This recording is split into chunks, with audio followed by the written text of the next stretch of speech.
ሰላም እንደምናችሁ በመላው ዓለም ተሰዳችሁ የምትኖሩ እህት ወንድሞቼ እንዲሁም የዩቲዩብ ቤተሰቦች ዛሬም እንደተለመደው አንድ ሁለት አረብኛ ከማቀው ላካፍላችሁ ብዬ እዚህ ተገኝቻለሁ። እናንተም ከኔ ጋር ቆዩ። ላይክ፣ ሰብስክራይብ፣ ኮመንት በማድረግ ወረቀትና እስክሪብቶ በመያዝ በተለይ ከኢትዮጵያ ለወጣችሁ ልጆች ቋንቋን ለምዳችሁ ብትወጡ ትጠቀማላችሁ። መብትና ግዴታችሁን ታስከብሩበት አላችሁ። ሲያናግሯችሁ አትደናበሩ። አንድ ሰው መግባቢያ ቋንቋው ካወቀ ራሱን ከሞት ከአደጋ ሊያድን እንደሚችል ታውቃላችሁ? አታውቁም ይሆናል። ነገር ግን ብዙ እህቶቻችን ለሞት፣ ለስቃይ፣ ለእንግልት የሚጋለጹት ቋንቋ ባለመልመዳቸው፣ መብትና ግዴታቸው ባለመልመዳቸው ነው። ነገር ግን ከኢትዮጵያ ሳይወጡ እኛ ልጆቻችን በሚገባ ቋንቋ የተወሰነ ብናስተምራቸው፣ በሚገባ መብትና ግዴታቸውን ብናስተምራቸው፣ መግባቢያ የሚሆናቸውን በከፊል ብናስተምራቸው፣ ከዛ ከሀገር ሳይወጡ የቢሮ ቁጥር ይዘው እንዲመጡ ብናደርጋቸው ብዙዎች ሽንት ቤት ተዘግቶባቸው ባላለቀሱ ነበር። በኃላፊነት ከሀገር የሚወጡ ልጆች አስተምረን ብናስወጣቸው ኖሮ ብዙ እህት ወንድሞቻችን በሞት አናጣም ነበር። ስለዚህ ባካችሁ ሁላችሁም አረብ ሀገር ያላችሁ ይህንን ቪዲዮ ሼር በማድረግ ኮመንት፣ ሰብስክራይብ በማድረግ እኔን አበረታቱ። እኔ በተቻለኝ አቅም ወደ አረብ ሀገር ለሚመጡ ልጆች እገዛዬን አደርጋለሁ። የበኩሌ ግዴታዬን እወጣለሁ። ያወቅኩትን አሳውቃለሁ። እናንተም ደግሞ እኔን በመደገፍ ሰብስክራይብ በማድረግ በማበረታታት ሌሎች ምንም የማያውቁ ከገጠር የሚመጡ እህት ወንድሞች ስላሉ ይሄ ቪዲዮ ለእነሱ እንዲደርስ ሼር፣ ሰብስክራይብ በማድረግ አበረታቱ። አሁን ብዙ እንዳላንዛባችሁ ወደ ጉዳይ ልግባ። ላስተምራችሁ የመጣው ዛሬ አረብኛ ምን መሰላችሁ? ልክ ከኤርፖርት ወጥታችሁ ወደ ቤት ስትገቡ ምን ሊሏችሁ ይችላሉ አረቦች? ምን ሊያዟችሁ ይችላሉ? እናንተስ የሚያስፈልጋችሁ ምንድን ነው? ወደ አረብ ቤት ስትገቡ በመጀመሪያ ደረጃ ከዛ ከኤርፖርት መጥተው ሲወስዷችሁ የሚያስፈልጋችሁ ምንድን ነው? እናንተ ወደ ቤታችሁ ስትገቡ መታጠብ አለባችሁ አይደለ? ሻወር። እሱን ለምሳሌ መታጠብ ፈልጋለሁ ማለት ቋንቋውን ብትለምዱት ትጠቀማላችሁ እንጂ አትጎዱ። ጉዳት አለው የለውም? ብታውቁት ግን ጥቅም አለው። መግባባት ቻላችሁ ማለት ነው። ሆኖም አሁን መዳም ልክ ስትገቡ ምንድን ነው የምትላችሁ? የመጀመሪያ ገላሽን ታጠቢ። ታይ አምሊ ዱሽ፣ ታይ አምሊ ዱሽ። አው ታይ ታመሚ፣ አው ታይ ታመሚ። ይሄ ማለት ነይ ገላሽን ታጠቢ። በዛኛው አምሊ ዱሽ አንድ አይነት ነው። በሁለቱም ሊጠቀሙት ይችላሉ። ገላሽን ታጠቢ። ልክ ሻወር ወስደሽ ስትወጪ ደግሞ የሚያስፈልግሽ ምንድን ነው? ምግብ ነው አይደለ? እሱን እንዴት ትጠይቅሻለሽ? መብላት ትፈልጊያለሽ ማለት ከፈለገች በዲክቴክሊ መብላት ትፈልጊያለሽ በዲክቴክሊ። እሺ እናንተ መልሳችሁ ምንድን ነው የሚሆነው? ኤ አው ማለት ነው። ኤ አው። ካላስፈለጋችሁ ደግሞ ላ። እሺ ከኔ ጋር ናችሁ? ከኔ ጋር በጽሞና ለማዳመጥ ሞክሩ።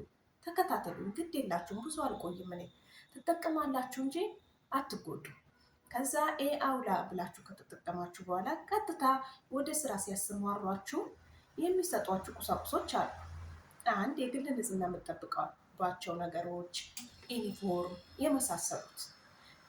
ዩኒፎርም ነው፣ ይገባችኋል። ለመብትሽ ተገሊ እልብስ ዩኒፎርም ይላሉ ብዙ ጊዜ። እንቲ በስትሽ ተገሊ በዲክ ትልብሲ ዩኒፎርም። አንቺ ስራ ስትሰሪ ዩኒፎርም ነው የምትለብሽው።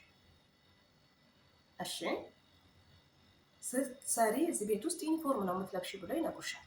ከዛ ደግሞ አንቺ ሞዴስ የመሳሰሉት መጠየቅ ከፈለግሽ አና በዴ ኮቴክስ፣ አና በዴ ቫዝሊን፣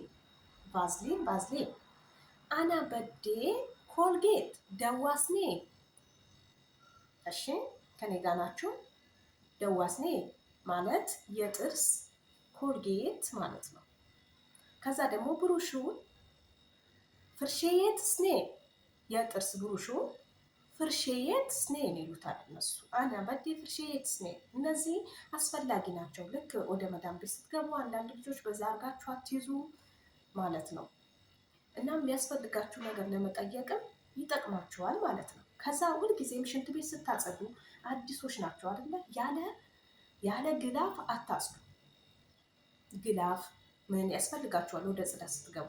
እሱንም እንዴት ነው የምጠይቋቸው? አና በዴፉፍ አና የሚለው ልቀቁት። በቃ እኔ ማለት ነው አና ማለት እና በዴ ፉፍ ግላፍ ዋ ግላፍን ብትሉ ይገባቸዋል።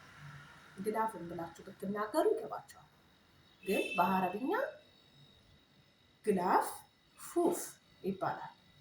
በአማርኛው ጓንት ማለት ነው። እሺ ከኔ ጋር ናቸው? በጣም ጥሩ። አሁን እነዚህ ወደ ቤታችሁ ስትገቡ የሚያገለግል ነው። ቀጥሎ ደግሞ የሚጠይቃችሁ ስማችሁ ነው። በፓስፖርት ያውቁታል ስማችሁ። ነገር ግን እናንተ ስማችሁን መጥራት ይከብዳቸዋል። እንደዚህ ረዘም ያለ ስለሆነ እኛን ለመጥራት ስማችን እንዴት ነው እኛ የእነሱ አረብኛ የሚከብደን፣ እነሱ ደግሞ የእኛ ስም መጥራት ይከብዳቸዋል። እንደዛው በተቃራኒ ማለት ነው። ስለዚህ ስማችሁን ይጠይቋቸዋል። ምንድነው የሚለው? ሹ ስሚክ፣ ሹ ስሚክ፣ ስምሽ ማን ነው? ከዛ አና እስሜ ብለሽ ትናገሪያለሽ። እሺ አና እስሜ ብለሽ ትናገሪያለሽ ማለት ነው። ከዛ ሹ ስሚክ ስትልሽ ስምሽን ትናገሪያለሽ። ቀጥሎ ደግሞ በጣም የሚጓጉት እድሜሽን ማወቅ ይፈልጋሉ። አዴሽ አምሪክ፣ ስንት አመትሽ ነው? አዴሽ አምሪክ፣ ስንት አመትሽ ነው ሲሉሽ እድሜሽንም ትናገሪያለሽ ይሄን ያህል ነው ብለሽ። ከዛም በኋላ ማግባት አለማግባትሽንም ማወቅ ይፈልጋሉ። ይሄ ሁሉም አረቦች በሽታ ነው፣ ለምን እንደሆነ አላውቅም። እንትም ጀዋዚ፣ አንቺ አግብተሻል? የአንቺ መልስ ምንድን ነው የሚሆነው? ኤ አው ላ። ኤ ካልሽ አው፣ ላ ካልሽ አይ አላገባውም ገና ነኝ ማለት ነው። ገብቶሻል? ከኔ ጋር ነሽ። አመሰግናለሁ እየሰማችሁን ስለሆነ። እናም ደግሞ እየሰማችሁን ከሆነ ላይክ ማድረጋችሁን እንዳትረሱ። እኔንም አበረታቱን። እኔ አዳዲስ ለሚመጡት ልጆች የቻልኩትን እገዛ አደርጋለሁ፣ የማውቀውን ማለት ነው። ከዛ ቀጥሎ የሚጠይቁሽ እናትና አባትሽ በህይወት አሉ ብለው ይጠይቃሉ። ለምን እንደሆነ እንጃ። ከዛም በኋላ ሲሉሽ ኤ አውላት ያለሽ እነሱ ምንድን ነው የሚሉሽ? አይሺን የሚወይክ፣ አይሺን የሚወይክ እናትና አባትሽ በህይወት አሉ። አንቺ ኤ አውላ ብዙም አትዘርዝሪ ስለ ቤተሰብሽ፣ ነገሮችን ከአረቦች ጋር አሳጥሪ ማለት ነው። እነዛን ጥያቄዎች ይጠይቁሻል። ማግባትሽ፣ አለማግባትሽ፣ ስለ ቤተሰብሽ። ሆኖም እኔ ይሄንኑ ዛሬ ነግሬ ልተንትን ካልኩ አልችልም። በቀጣይ ቪዲዮዬ ግን ይሄንን ስሪልን፣ በዚህ ዙሪያ ላይ ንገሪኝ በአረብኛ፣ በተለይ ወደ ቤሩት የምትመጡ ልጆች ካላችሁ የቻልኩትን ድጋፍ አደርጋለሁ። ይሄንን ቪዲዮ ደግሞ ኢትዮጵያ ያሉት ልጆች እንዲደርስ ሌሎቻችሁ ድጋፍ አድርጉልኝ ልላችሁ እወዳለሁ። ሌላ ጊዜ እንደዚህ ለምኛችሁ አላውቅም እና ዛሬ ለምኛችኋለሁ። ስለዚህ ሰብስክራይብ አድርጉኝ፣ ኮመንት አድርጉኝ። በተረፈ ወዳችኋለሁ፣ አመሰግናለሁ። ባይ ባይ። ሰላማችሁ ይብዛልኝ።